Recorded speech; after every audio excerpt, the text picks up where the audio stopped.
Welcome to Flow Speak Studio, where English flows naturally. Let's start speaking with confidence. Have you ever been in the middle of a conversation in English and suddenly everything stops?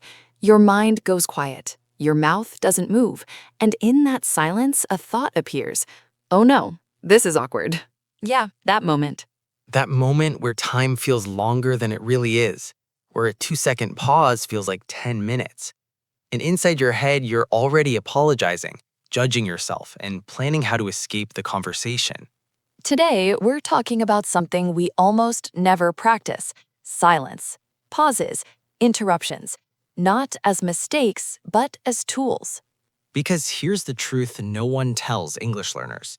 Native speakers pause all the time. They interrupt each other. They hesitate. They restart sentences. And no one thinks they're weak. But when you do it in English, it suddenly feels dangerous, like silence equals failure. This episode exists to break that belief.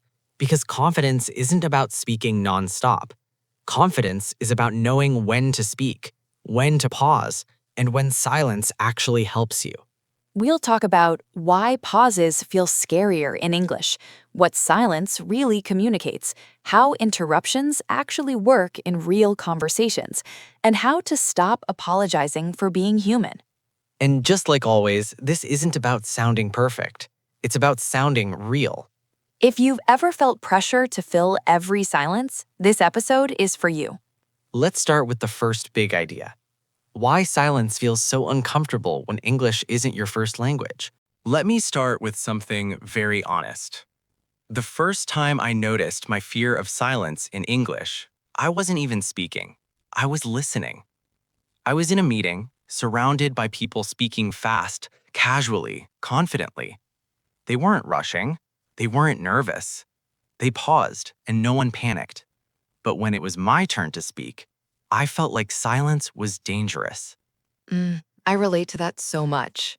Because silence doesn't feel neutral when you're learning a language. It feels like a spotlight. It feels like everyone suddenly sees inside your head and notices you searching for words. Exactly. In your native language, silence is normal. You pause to think. You pause to feel.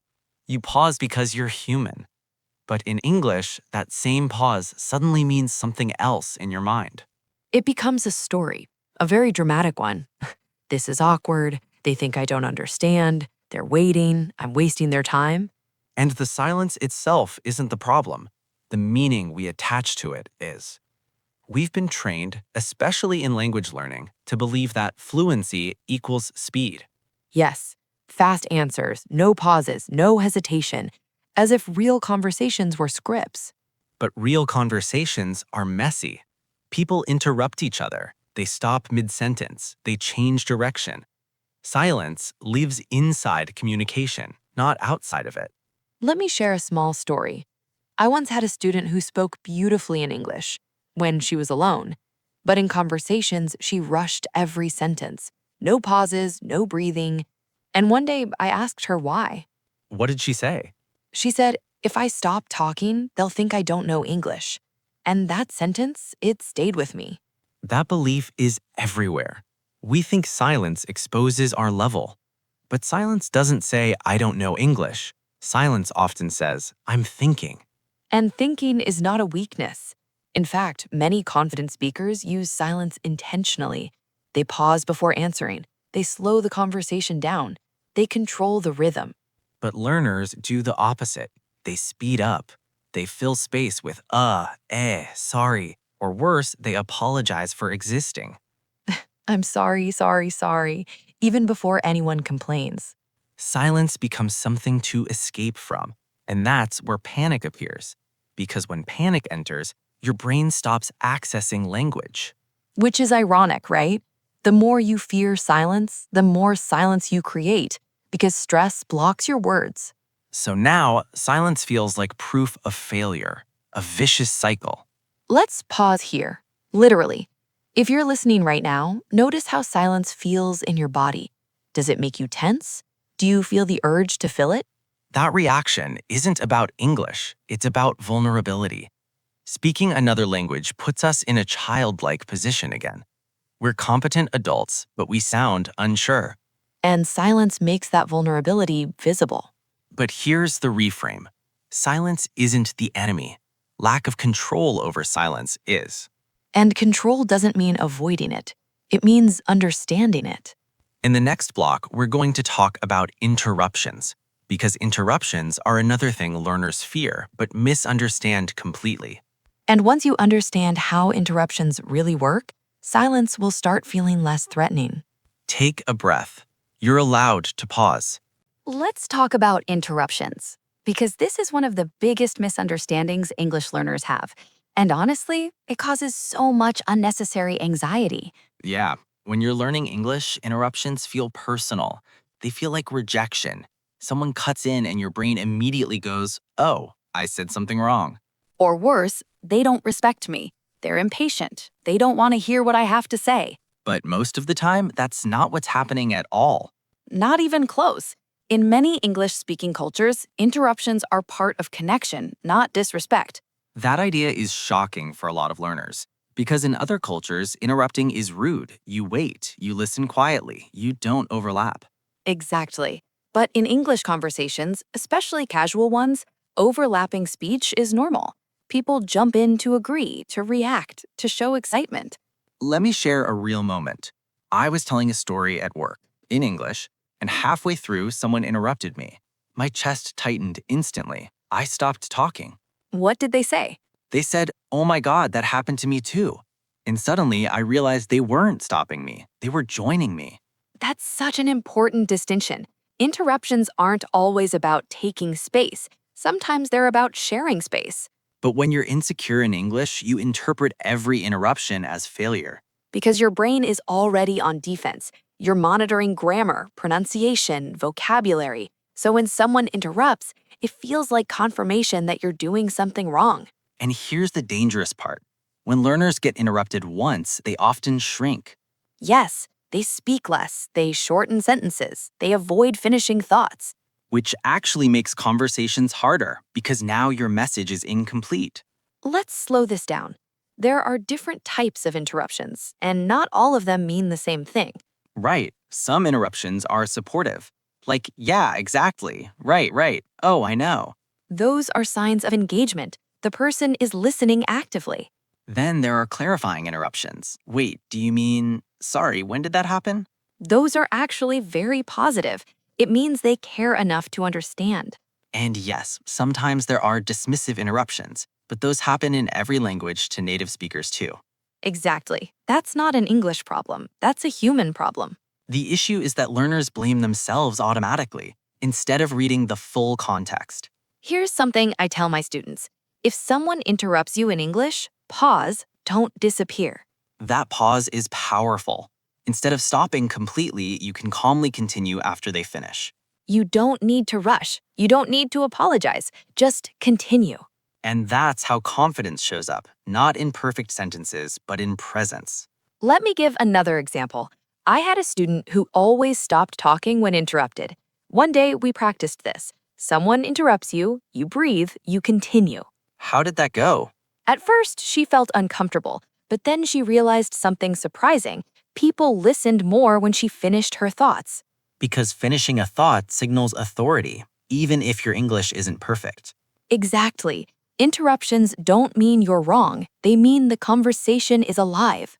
And once you stop fearing interruptions, silence also changes meaning, because silence becomes a choice, not a punishment. In the next block, we're going to talk about pauses and silence as tools. Not accidents, not mistakes, tools. And once you see silence that way, everything shifts. Let's talk about pauses. Not the kind that happen because you panic, but the kind you choose. Because there's a huge difference between "I froze" and "I paused." And for English learners, that difference is invisible on the outside, but very loud on the inside. When you pause accidentally, your brain goes into emergency mode. You start thinking, say something, anything, now. And that's when words come out messy, or you say something you don't really mean. But when you pause intentionally, something changes. Your body stays relaxed. Your face stays calm. Your breath slows down. And here's the secret. Listeners can feel that difference. Let me share something personal. I used to rush every sentence in English. No pauses, no space, just speed. Because silence felt dangerous. Exactly. I thought if I stopped talking, people would think I didn't know English. But what actually happened? People interrupted me more. They jumped in, they finished my sentences, not because I was wrong, but because I gave them no space to follow me. That's such an important point. Pauses help people process what you're saying. Without pauses, your message becomes noise, even if the words are correct. And native speakers pause constantly before answering questions, before sharing opinions, before saying something important. Think about interviews. When someone asks a serious question, do confident people answer immediately? No, they pause, they think, they breathe. And that pause doesn't make them look weak, it makes them look thoughtful. But learners often feel pressure to answer fast because they think speed equals fluency. That's one of the biggest lies in language learning. Fluency is not speed. Fluency is flow. And flow needs space. Let's talk about silence specifically. Silence is not empty. Silence communicates. Yes, silence can say, I'm thinking, I'm listening, I'm choosing my words. But if you panic during silence, your body sends a different message. You look tense, you look unsure. So the key isn't eliminating silence, it's owning it. Here's a small shift that changes everything. Instead of thinking, I'm silent because I don't know, think, I'm silent because I'm deciding. That mindset alone changes your posture, your tone, your confidence. Let me give you a real-life example. I was in a meeting and someone asked for my opinion. Old me would have answered immediately. And rushed. Exactly. But this time, I paused. 3 seconds. I nodded slightly. Then I spoke. How did people react? They listened. No interruptions, no rushing. The pause signaled, this matters. That's the power of silence. And here's something important for learners. You don't need to fill silence with words like you know. Those fillers aren't bad, but they shouldn't be your panic response. Silence is cleaner, stronger. In the next block, we're going to explore key phrases that help you handle silence, pauses, and uncertainty without freezing. Phrases that give you time. Phrases that keep control. Phrases that sound natural. And we'll break them down slowly, meaning, context, examples, and mini stories. So silence stops being scary and starts working for you. Before we jump into the phrases, let's say something important. These phrases are not about sounding advanced. They're about buying time, protecting your confidence, and keeping control of the conversation. Exactly. Each phrase you're about to hear does one thing. It turns silence from panic into intention. And just like always, we'll take them one by one. We'll explain what they mean, when to use them, how they feel in real life, and we'll even tell small stories around them. Let's start with the first one. Phrase 1. Let me think about that for a second. This phrase is incredibly powerful because it sounds calm and mature. It means, I heard you, I'm considering your question, I'm not rushing. And notice something important. You're not apologizing. You're not saying sorry. Exactly. You're claiming the pause. Example. Let me think about that for a second. Okay, here's what I think. I used to answer questions immediately in meetings. One day, I started using this phrase, and people stopped interrupting me. Phrase 2. That's a good question. This phrase does two things at the same time. First, it buys you time. Second, it makes the other person feel heard. And it doesn't mean you actually think it's a great question. Exactly. It's conversational glue. Example. That's a good question. I think it depends on the situation. I once forgot a word during a presentation. I said this phrase, paused, breathed, and found the word calmly. Phrase 3. I need a moment to organize my thoughts. This phrase sounds professional and confident. It tells people, I care about giving a clear answer. And it sets expectations. People wait. Example. I need a moment to organize my thoughts. All right, here's my point. I remember a student told me this phrase saved her during job interviews. No rushing, no panic. Phrase 4. What I'm trying to say is, this phrase is amazing when you feel lost mid-sentence. It allows you to restart naturally. And native speakers do this all the time. Example, what I'm trying to say is, this approach feels more realistic. I use this when I feel my explanation is going nowhere. It brings clarity back. Phrase 5. Let me rephrase that. This phrase gives you permission to start again, without shame. It signals awareness, not weakness. Example, let me rephrase that. What I mean is, people respect this phrase because it shows intention. Phrase 6. I might not have the right word, but this phrase removes pressure instantly. You're being honest and human. Example, I might not have the right word, but the feeling is, when I stopped hiding my vocabulary gaps, conversations got easier. Phrase 7. Can I finish my thought? This one is about interruptions. It's polite, calm, and firm. And it works. Example, can I finish my thought? Then I'd love to hear yours. Using this once changed how people treated me in group discussions. Phrase 8. Give me a second. Short, natural, very common. Example, give me a second. Okay, yes. This phrase prevents filler words. Phrase 9. I'm still thinking. This phrase keeps the floor. It tells people you're not done. Example, I'm still thinking. There's another angle here. Silence plus this phrase equals control. Phrase 10. That's not exactly what I mean. This phrase is powerful for clarification. Example, that's not exactly what I mean. Let me explain. It saves conversations from misunderstanding. These phrases don't remove silence. They reshape it. Before we finish, I want you to pause for a moment. Not to answer anything, not to think of the right words. Just pause. Because silence isn't empty. It's space.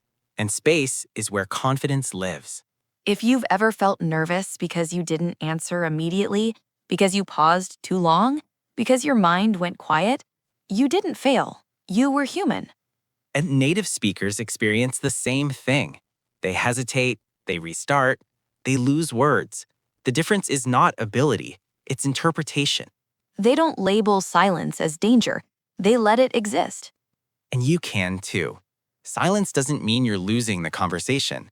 Sometimes it means you're leading it. Think about the moments you remember most. Powerful conversations, important decisions. Were they rushed? Or were they quiet, intentional, thoughtful? When you allow pauses, you allow clarity. When you stop apologizing for silence, you stop shrinking. And something subtle happens.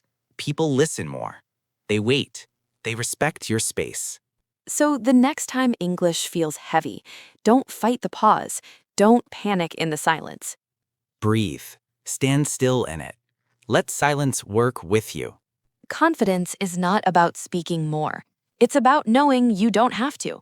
Thank you for being here, for listening, for letting this episode move at a human pace.